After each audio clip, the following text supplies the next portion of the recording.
여러분 오늘 본문 말씀에 보면요, 하나님께서 아담을 부르고 노아를 부르고 아브라함을 부르는 장면을 볼 수 있습니다. 하나님의 사람을 하나님께서 부르시는데 이 부르심을 클레시스라고 합니다. 이 클레시스는 하나님의 초대예요. 영어로 말하면 콜링입니다. 콜링. 하나님이 부르시는 거고 우리가 부름을 받는 거죠. 그렇기 때문에 부르실 때 그 부름에 응답하고 믿음의 결단을 하며 나아가는 것이 참 중요한 하나님에게 반응하는 우리의 모습일 것입니다. 하나님의 자녀들이 부름받는 세 가지가 있는데요. 그 대표적인 세 가지 중에 첫 번째가 뭐냐면 구원으로서의 부르심이에요. 거듭남으로서의 부르심입니다. 죄악 가운데 있는 우리가 하나님을 알게 되고 하나님 앞에 나아오게 되는 것, 하나님을 믿고 하나님의 말씀을 신뢰하며 나아갈 수 있는 것. 여러분, 이것은 굉장히 예사롭지 않은 일입니다. 죄인된 우리가 나의 의지로 하나님을 믿는 것은 실은 불가능합니다. 여러분, 전도에 보면 알 수 있는데요, 전도에 보면요 참 올 것 같은데 안 오는 분들이 있어요. 나와 친분도 있고 나에게 고마운 것도 많은 분들인데 참 올 것 같은데 오지 않아요. 왜 안 올까? 그 영적인 그 세계가 있습니다. 되지 않는, 무언가 막힌, 하나님만이 열어주셔야 가능한 부분들이 있는 것을 보게 됩니다. 여러분, 사람의 노력으로 구원받을 수 있는 것은 없습니다. 전적으로 하나님의 은혜, 하나님의 주권으로 우리의 구원을 이뤄갈 수 있는 것이죠. 구원은 물에 빠진 사람에게 허락된 구명보트와 같은 거예요. 여러분, 물에 빠진 사람이요 거기서 살아남기 위해서는 구명보트를 타야 되는데 이 구명보트를 물에 빠진 사람이 스스로 만들어 탈 수 있는 게 아니에요. 이거는 던져지는 것입니다. 하나님이 주시는 거예요. 구원은 하나님이 주시는 거예요. 근데 그럼 사람이 해야 되는 게 뭘까요? 올라는 타야죠. 그렇죠? 믿어야 되는 거예요. 믿고 신뢰하는 거예요. 의심과 불안 가운데, 여러분 신을 그렇지 않습니까? 우리가 이 땅 가운데 살아갈 때 죽음 이후의 삶을 아는 사람은 단 한 명도 없어요. 죽음 이후에 대해서 알지 못하는 불확실성 가운데, 여러분 실은 이게 아주 인간적으로 생각해도요 그냥 뭐라도 믿는 게 좋잖아요, 실은. 그렇지 않습니까?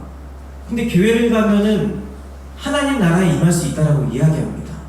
다른 대안이 있습니까, 여러분? 제가 이거 안 믿는 분과 대화했던 내용이에요. 다른 대안도 없어요, 실은. 환생할 건가요? 그러면 그렇게 환생하고 싶어도 착하게 살아야겠죠? 그래야 다음 생애에 좋은 존재로 환생한다고 하니까. 여러분, 대안이 없어요. 근데 그 지혜롭고 그 똑똑하고 총명한 사람이 대안이 없는데 그냥 내버려 두는 거예요. 아무 준비를 하지 않습니다. 제가 그것을 보면서 참 안타깝다고 생각한 적이 있어요. 이 지혜로운 분이 대학을 가기 위해 열심히 공부하고 좋은 회사를 가기 위해서 열심히 준비하고 가족을 돌보기 위해서 최선을 다해 준비하는 그 미리미리 준비했던 이 사람이 지금 죽음 이후에 대해서는 불안해하고 두려워할 뿐이지 그 이상의 조치를 취하지 않는 것을 보면서 참 안타까운 마음이 들며, 또 한편으로는 하나님의 초대, 하나님의 부르심이 있어야 한다는 생각을 가지게 됩니다. 사랑하는 우리 주신교회 성도 여러분, 제가 이 자리에서 설교하는 게 기적이고요, 여러분이 이 자리에서 예배를 드리는 것이 기적입니다. 하나님께 속해 있고 하나님께 붙들린 바 됐을 때 우리가 해야 되는 게 있어요. 그게 믿음의 결단입니다. 여러분, 우리의 육체가 세해집니다. 하나님 정하신 이치예요. 내가 이 총명한 지혜를 가지고 계속 살아갈 수 있다는 보장이 없어요. 제가 40대인데 벌써 깜빡깜빡합니다. 기억력이 예전 같지 않아요. 우리 부모님 세대는 육체 건강이 예전 같지 않아요. 하나님이 불러주셨을 때 우리가 해야 되는 게 있어요. 영적 분별력을 잃기 전에, 그 전에 하나님이 주신 구원이라는 선물, 가장 귀하고 복된 선물을 쟁취할 수 있기를 주님의 이름으로 축원합니다. 우리 마태복음 13장 44절 말씀을 같이 읽도록 하겠습니다. 함께 같이 읽겠습니다. 시작. 천국은 마치 밭에 감추인 보화와 같으니 사람이 이를 발견한 후 숨겨두고 기뻐하며 돌아가서 자기의 소유를 다 팔아 그 밭을 사느니라. 아멘. 이 천국 비유 중에 가장 대표적이고 유명한 비유인데요. 천국은 마치 밭에 감추인 보화와 같다고 합니다. 그 당시에는 이 땅의 보화를 이렇게 묻어놓는 경우들이 있었어요. 자기 재산을. 근데 한 사람이 밭에서 이 보화를 발견한 거예요. 근데 우리가 이 내용을 설명을 말씀을 읽진 않았지만 자기 땅이 아닌 데서 발견한 거예요. 그럼 여러분 어떻게 하시겠습니까? 내 땅이 아닌 땅에서 보화를 발견했는데 그때 이 사람이 취한 행동이 뭐냐면 자기 소유를 다 팔아서 그 밭을 샀다는 거예요. 어떻게 생각해보면은 밭주인에게 알려줘야 될까요? 그 대신 이게 밭주인 건 아니었거든요. 양심 고백을 한답시고 이 밭 밑에 금은 보화가 있습니다. 이야기하는 것이 아니라 그 가운데 자기의 소유를 다 팔아서 어떻게든 그 땅을 사라는 거예요. 이 비유의 핵심은 무엇이냐면 천국은 쟁취하는 자의 것이라는 것입니다. 구원은 양보하고 사랑하는 사람한테 양보하고 물려주고 누가 대신 받아주고 여러분 그런 차원이 아니에요. 구원은 이 비유처럼 그 땅을 어떻게든 사서 내 걸로 만들려고 하는 그 마음. 천국에 대해서는 내 걸로 만들려고 쟁취하는 믿음의 싸움이 필요한 것입니다. 사도 바울도 그렇게 이야기하죠. 믿음의 선한 싸움을 싸우라 영생을 취하라. 취한 줄로 여기지 말고 끊임없이 구원을 이루는 삶을 살아가라고 말씀하고 있는 것입니다. 여러분 혹시 하나님을 믿으면 구원받는 사실이 내 안에서 정확하게 믿어지지 않을 수 있어요. 여러분 그렇게 한다고 하더라도 괜찮습니다. 하지만 놓치지 말아야 되는 것은 무엇이냐면 하나님 저도 구원을 믿을 수 있기를 바랍니다. 이게 무슨 자기 주문, 자기 암시가 아니라 하나님 정말 계시고 하나님 나를 창조하셨다고 한다면 하나님 나도 그 구원을 정말 인격적으로 만날 수 있기 바랍니다. 여러분 이 세상에 수많은 기독교인들이 자기 체면에 집단으로 걸렸다고 그냥 그렇게 여기지 마시고 그 가운데 정말 하나님이 계시다고 하는데 한번 믿어보는 거예요. 그리고 하나님이 나를 불러주셔서 내가 이 교회에 와 있다고 하는데 하나님 앞에 다 같이 있을 때 안 해도 됩니다. 홀로 있을 때 문득 기도하는 거예요. 하나님 저도 하나님 만나기 원합니다. 하나님 저도 그 구원을 더욱더 가깝게 느끼기 원합니다. 영적인 노크를 해보세요. 하나님이요 응답을 안 하실 리가 없어요. 근데 내 마음에서 부름받은 콜링에 응답하는 거죠. 응답해서 반응하며 나아가는 주신교회 되기를 주님의 이름으로 축원합니다. 첫 번째 부름은 구원으로서의 부름이고 두 번째 부름은 무엇이냐면 비전으로서 또 사역으로서 이 부르심이라고 할 수 있습니다. 성경을 자세히 보면 하나님이 우리를 부르시고 구원을 주신 다음에 끝이라고 말한 적이 단 한 번도 없어요. 구원받은 백성들이 어떻게 살아가야 되는지에 대해서 성경은 끊임없이 설명하고 이야기합니다. 내가 구원을 주었으니까 그 대가로 너는 이렇게 살아라 라고 말씀하시는 건 아니에요. 내가 구원을 주었는데 내가 살아가는 너에게 구원을 주면서 너와 함께 하고자 하는 일이 있다. 그리고 그것이 너에게 더 복되다. 그것이 너가 이 땅 가운데 살아갈 때 가장 행복하고 귀하고 복된 일이다라고 말씀하시면서 끊임없이 우리에게 설득하고 이야기하고 있는 것이 성경의 한편의 이야기예요. 그래서 이제 내가 구원받았으니까 내가 이제 구원받고 하나님 나라 가니까 끝이 아니라 구원받은 사람에게 하나님이 주시는 비전, 너를 통해 하시고자 하는 일이 있다라는 하나님의 말씀에 우리는 기도하면서 그 비전을 더 구체화할 필요가 있는 거예요. 하나님 제가 고민하면서 이 회사에 가게 됐습니다. 실은 하나님의 뜻을 정확히 알지는 못하지만 이 회사를 통해서 하나님이 나에게 하시고자 하는 일이 무엇입니까? 이 회사와 하나님 나라와 무슨 관계가 있습니까? 끊임없이 기도하면서 살면서 비전을 점점 더 구체화하면서 이뤄가는 거예요. 하나님 나한테 신학교를 보내주시고 로스쿨로 보내주시고 그 가운데 마음을 품고 공부하게 하셨는데 그 가운데 하나님 내가 이것을 통해 어떻게 하나님께 영광 돌리기 원하십니까? 하나님이 너 여기 갔으니까 너 이제 이렇게 살아. 이런 게 아니에요. 그 과정을 함께 해주시고 그 가운데 비전을 구체화해 주시는 것입니다. 하나님은 우리에게 비전을 강요하지 않습니다. 강요하지 않아요. 콜링하는 것, 부르시고요. 그 가운데 우리가 응답하는 건데 응답을 안 하는데 억지로 시킨다? 저는 그런 건 잘 못 본 것 같아요. 모르죠. 하나님 어떻게 하실지. 근데 하나님은 인격적인 하나님이시고 그 가운데 아브라함을 설득하듯이 아브라함의 MBTI가 뭔지 모르겠지만 뭐 ENFP 아니었을까요? 저 하늘의 별들을 봐라. 별을 보여주시면서 너의 자손이 저렇게 많이 되겠다. 얘기해 주시잖아요. 모세는 뭐였을까요? INTJ였을 것 같아요. 신중하죠. 나는 안 됩니다. 말을 못 합니다. 불안합니다. 뭐합니다. 안 됩니다 하니까 아브라함은 별 보고 끝났거든요. 모세는 계속 안 돼요. 그때 막 아론을 붙여주겠다. 내가 하겠다. 함께 하겠다. 끊임없이 말씀하시면서 어떻게 보면은 그 사람에게 맞게 해주시는 거예요. 바울은 누구였을까요? 바울은 어쨌든 주도적인 사람이에요. 직설적으로 바로 얘기하죠. 너 왜 나 핍박하냐? 갑자기 나타나셔가지고 눈도 그냥 가리우시고 바울은 이게 가능한 거예요. 그 사람에게 어떻게 보면은 맞게끔 부르시고 비전을 이루어가는 아주 이 섬세하시고 오묘한 하나님의 손길을 볼 수 있는 것입니다. 아브라함을 부르시고 말씀하시는데요. 우리 창세기 12장 1절에서 2절 말씀을 같이 한번 읽어보도록 하겠습니다. 여호와께서 아브라함에게 이르시되 너는 너의 고향과 친척과 아버지의 집을 떠나 내가 내게 보여줄 땅으로 가라. 내가 너로 큰 민족을 이루고 내게 복을 주어 내 이름을 창대하게 하리니 복이 될지라. 아멘. 여러분 아브라함에게 비전을 말씀하신 건 무엇이냐면 가나안 땅으로 가라는 거예요. 지금은 하란에 있는데 그 하란을 떠나서 너의 고향과 친척과 아버지 집을 떠나서 가나안 땅으로 가라고 말씀하시는 것입니다.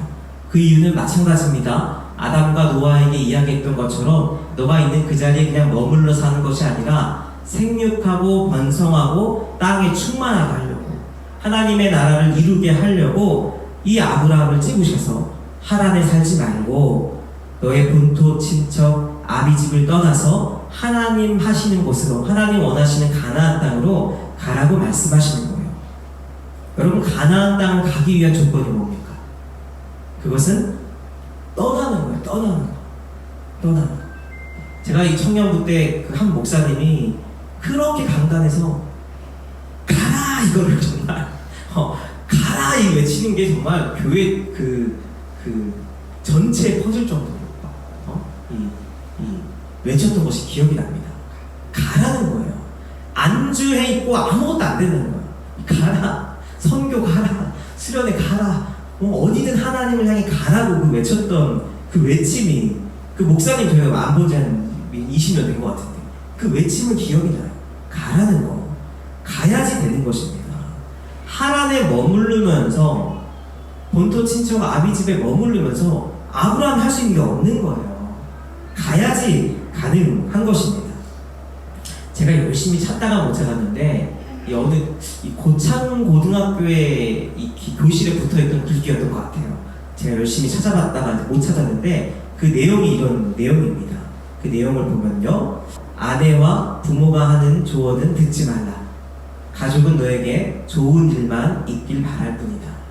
그 학교에 적혀있는 글귀예요. 가족들은 너가 잘 되기를 원하고 너에게 좋은 일만 있기를 바라기 때문에 비전을 놓고 기도할 때는 오히려 가장 가까운 가족들의 말을 듣지 말라. 그래야지 뭔가 할 수 있다는 거예요. 떠나갈 수 있고 결단할 수 있고 안정적인 삶, 익숙한 삶을 넘어서 하나님께 부름받는 삶으로 갈 수 있는 것을 보게 됩니다. 아브라함은 믿음으로 결단했습니다. 순종함으로 그의 인생을 맡긴 것입니다. 여러분 결단하고 순종할 때 무슨 일이 일어날까요? 그때 그 사람에게 하나님의 일이 시작되는 거예요. 하나님의 일이 시작되는 거예요. 여러분 예를 들어서 가나안 땅 가야 되는데 애굽에 머물러 있어요. 나는 애굽에 남아있겠다. 애굽에서 떠나지 않겠다. 애굽이 좋으니까. 내가 종이어도 괜찮겠다. 그냥 내가 하나님 자녀 말고 종살이해도 괜찮다. 여기 먹을 게 있으니까. 광야로 가지 않겠다. 여러분, 그러면서 하나님의 일을 기다립니다. 하나님의 뜻을 구합니다. 하나님 어떻게 하실지 모르지만 여러분, 불가능하죠. 하나님께서 가라고 말씀하시겠죠. 너가 하나님의 일을 원한다면. 여러분, 이것이 순종과 믿음의 결단이 있을 때 비전의 삶으로 살아갈 수 있는 은혜입니다. 그러한 은혜가 있기를 주님의 이름으로 축원합니다. 우리 로마서 11장 29절 말씀 우리 큰 목소리로 함께 같이 읽도록 하겠습니다. 함께 읽겠습니다. 하나님의 은사와 부르심에는 후회하심이 없느니라. 우선은 하나님의 부르심에는 후회하심이 없다. 이것은 비전의 사람들이 고백하는 공통적인 말이기도 합니다. 여러분, 나보다 나를 더 잘 아시는 분이 하나님이에요. 나는 연약하죠. 부족합니다. 때로는 죄악 가운데 머물러 있고 싶은 마음도 있는 게 사람이죠. 나보다 나를 더 잘 아시는 하나님이 가장 귀하고 복된 길로 인도하시고자 하세요. 여러분, 육신의 부모님은요, 아이가 뗐을 때 들어주는 경우가 많아요. 이 주은이랑 주연이가 뗐으면 그냥 져줄 때가 있습니다. 그게 주연이 주은한테 좋은 게 아닌데도 져줄 때가 있어요. 근데 하나님은 궁극적으로 안 져주시는 것 같아요. 우리가 죄악 가운데 머물러 있는 걸 용납할 수 없는 분이신 거죠. 그렇기 때문에 하나님이 나보다 더 잘하시고 하나님의 부르심이 실은 나의 마음 가운데는 좀 불편함이 있을 수도 있고 힘듦이 있을 수도 있지만 후회하심이 없게 하신다는 것이죠. 제가 이 설교를 하다가 문득 지금 생각나는 것 같아요. 제가 신학교 갈 때 하나님이 그렇게 말씀하셨어요. 하나님을 알러와라. 그럼 후회하지 않게 하겠다. 그 생각해보니까 그러네요. 그렇게 말씀해 주셔서 가게 됐던 거, 막 그 사명과 비전을 받고 막 소명을 받고 한 게 아니에요. 후회하지 않게 하겠다를 받고 간 거죠. 이 부르심에 순종할 때 찾아오는 것이 무엇이냐면 은사입니다. 은사가 그냥 주어지는 것이 아니에요. 나의 유익과 내 삶에 막 더 능력을 막 발휘하기 위해서 그냥 나의 유익과 목적을 위하여 가끔 보면 이제 은사를 구하고 또 주신 은사를 그렇게 헛되게 사용하는 것처럼 보여지는 경우들도 있는데, 여러분, 은사는 그렇게 주신 것이 아닙니다. 부르심에 순종하며 나아가는 비전의 사람에게 그 부르심에 합당한 능력을 주시려고 은사를 주시는 거예요. 하나님이 주신 일들을 해나갈 수 있게 허락하시면서 그 가운데 능력을 주시는 것이 은사이죠. 그러면서 하나님이 주시는 회복과 치유와 능력이 그 삶 가운데 나타나는 것을 볼 수 있습니다. 부름에 순종한다는 것이 어떤 것이냐면, 순종하며 나간다는 것은 하나를 포기한다는 거예요. 이게 실은 우리의 삶에 힘든 게 많죠. 포기하기가 힘들어요. 다 갖고 싶습니다. 그렇지 않습니까? 근데 다 가지려고 하면요, 하나도 제대로 갖지 못해요. 포기했을 때 느껴지는 감정이 뭘까요? 때로는 두려움도 찾아옵니다. 때로는 염려도 찾아옵니다. 무언가 포기하고 선택했을 때 이 선택이 맞을까? 옳을까? 고민하면서 내 안에 여러 감정이 찾아와요. 그때 나의 선택에 후회하지 않기 위해서 더 나아가 궁극적으로 하나님이 허락한 선택임을 믿고 신뢰하면서 그 자리에 충만하게 충성되게 임할 때, 그때 하나님이 주시는 은혜와 은사가 임하는 거예요. 양다리를 거쳐서 한 사람을 사랑할 수 없는 거랑 마찬가지입니다. 광야 생활을 하는 가운데 먹을 게 없고 힘드니까 이들이 한 고백이 뭡니까? 이스라엘 백성들이 애굽으로 돌아가자예요. 다시 종으로 돌아가겠대요. 그 놀라운 하나님의 역사심을 봤는데 10가지 재앙과 홍해를 가르는 사건을 본 사람들이 하는 얘기예요. 지금 내 삶이 힘드니까 애굽으로 돌아가자 모세를 원망합니다. 여러분, 그게 우리랑 다를까요? 우리는 모르겠는데 저는 똑같습니다. 똑같아요. 똑같은 사람이에요. 정확한 포기를 하고 결단을 하고 하나님 앞에 순종하며 나아갈 때 그 앞길로 갈 수 있는 거예요. 앞길로 한 걸음 한 걸음 나아갈 수 있는 거죠. 여러분, 이것이 비전입니다. 그것이 하나님이 주시는 은혜인데, 그 은혜를 누리는 우리 주신교회 성도님들 될 수 있기를 주님의 이름으로 축원합니다. 아브라함은 하란을 돌아갈 것을 꿈꾼 것이 아니라 가나안으로 나아갔습니다. 아브라함이 대단하고 놀라운 사람인 건 맞지만 연약한 점도 많아요. 우리랑 비슷한 것도 많습니다. 가나안에 도착해서 기근하니까 어디로 갔죠? 약속의 땅이 힘드니까 애굽 갔어요. 똑같이 연약해요. 하지만 다른 점, 그리고 본받을 점, 다른 점보다는 본받을 점이 있다면 간다는 거예요. 갔다가 되돌았다 갔다 되돌았다 하더라도 하나님 주신 이 비전을 붙들고 한 걸음씩 한 걸음씩 나아가는 그러한 모습들이 우리가 본받을 수 있는 부분이고, 우리에게도 하나님의 허락한 비전을 가지고 한 걸음 한 걸음 나아갈 수 있기를 주님의 이름으로 축원합니다. 신앙생활 하는데요, 가끔 이런 고백을 해요. 하나님 잘 믿는데 변화가 없어요. 하나님 잘 믿는데 저는 능력도 없어요. 계속 제자리 걸음하는 것 같아요. 여러분 지금 답은 명확합니다. 믿음의 결단과 순종이 없어서 그렇죠. 하나님을 나 중심적으로 믿으면 삶의 변화는 없습니다. 하나님을 하나님 되게 할 때, 그리고 때로는 포기하고 주님께 나아갈 때, 그때 우리에게 삶의 변화와 인격의 변화와 능력의 변화가 있는 것입니다. 여러분, 이 시간 여러분에게 권하게 원합니다. 권면하게 원합니다. 주님을 위해서 내 것을 포기해 볼 수 있기 바랍니다. 이것을 왜 권면하냐면, 실은 그것을 그렇게 했을 때 하나님 어떻게 하시는지 꼭 보셨으면 좋겠어요. 하나님을 위해 내가 포기합니다. 때로는 권리를 포기하고 나의 유익을 포기하고 나의 시간을 포기합니다. 그리고 나의 대가와 나에게 주어진 대가와 보상을 내가 챙기려고 하는 것이 아니라 그냥 하나님께 올려드리는 거예요. 그때 하나님께서 어떻게 나를 대하시는지 기대할 수 있는 마음으로 신앙생활 할 수 있기를 바랍니다. 여러분, 지난주에요, 주은이랑 서점을 가기로 했어요. 서점을 가기로 했는데 이제 제가 몸에 무리가 왔는지 너무 피곤한 거예요. 가야 되는데 정말 너무 피곤하더라고요. 너무 피곤한데 이제 그 함께 지켜왔던 철칙 중에 하나가 약속은 지킨다. 그래서 최대한 지켜야 되기 때문에 정말 피곤한데 이제 가려고 했어요. 근데 주은이가 이제 제가 피곤한 걸 아니까 딱 이렇게 보더니 정말 이렇게 평소에 이렇게 얘기 안 하거든요.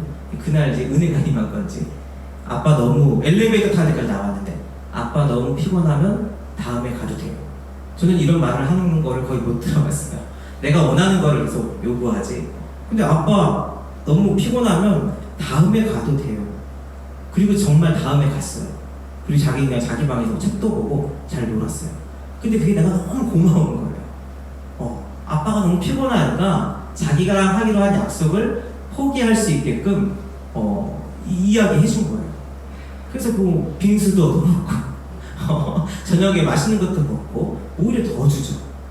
근데 여러분, 육신의 아버지께 이렇게 하는데 창조주 하나님 앞에 만약에 내가 그분을 신뢰하고 그분 앞에 포기하고 그분 앞에 나아갔을 때 독생자까지 포기해 주신 하나님께서 우리에게 어떠한 은혜를 주시겠습니까?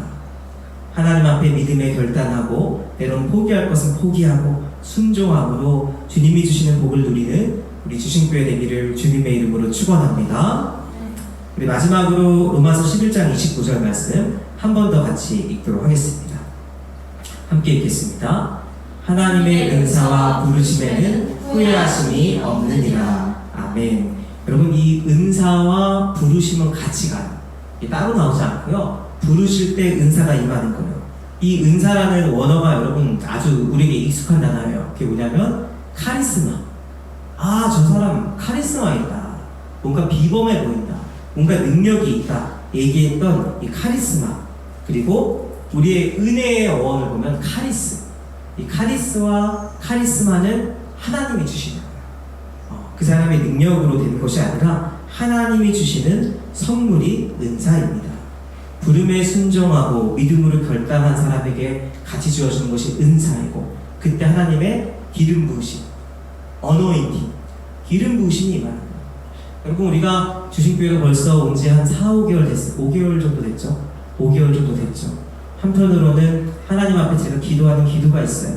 그게 뭐냐면, 하나님, 한 청년은 평택에서 오고, 한 청년은 수원에서, 또 의정부에서, 또 자취방을 구해서 공부하는 중에, 일하는 중에 이 자리에 와서 예배합니다. 근데 저는 실은 제 청년 때 내가 좋아하는 것을 택하면서 풍요로운 공동체, 사랑받는 공동체, 힘이 실리는 공동체에 있었는데, 여러분 하나님의 비전을 따라 이 자리에 와서 순종함으로 나아가는 우리 주신교회 성도들에게 하나님의 은사를 더해달라고, 하나님이 주시는 은혜가 있기를 고백하며 기도합니다. 여러분 그러한 기도 가운데 하나님이 분명 응답해 주실 것입니다. 하나님을 바라며 하나님께 순종하며 나아가는 우리 주신교회 되기를 주님의 이름으로 축복합니다. 마지막은 여러분 소천으로서의 부르심이에요. 우리가 이 땅에서 영원히 사는 것이 아니죠. 이 땅에서 마지막에 떠나갈 날이 있다는 것입니다. 떠나가는 순서는 정해져 있지 않지만 적어도 여기 계신 분들은 60년 안에 다 떠나갈 것 같아요. 60년 안에는 여기 있는 모든 분들이 떠나갈 것입니다. 뭐 20년, 30년, 40년 조금의 차이는 있겠지만 간다는 거예요. 다시 흙으로 돌아가고 우리의 영혼은 하나님께 간다는 거예요. 여러분 마지막 소천으로서의 부르심은 종말론적 신앙이라고도 해요. 내가 다시 하나님 앞에 가는구나. 여러분 그때를 준비하세요. 지금부터 다시 하나님 만날 날, 내가 하나님을 위해서 나보다 연약한 사람들과 함께하고자 노력했습니다. 내가 부족하지만 하나님을 위해서 주님 앞에 이러한 부분들을 결단하고 포기하고 또 하나님 주시는 은혜를 누렸습니다. 고백할 수 있도록 우리가 소천의 날, 하나님을 만나는 날, 그때는 나와 하나님만 있습니다. 주위의 모든 것들이 차단되고 하나님 앞에 만나는 날 벌벌 떨며 두려워하며 그 자리에 서는 것이 아니라 매일같이 용납하고 사랑해 주시는 그 하나님 앞에 아버지 내가 왔습니다 고백하는 소천의 부르심으로 나아가는 우리 주신교회 성도님들 되기를 주님의 이름으로 축원합니다.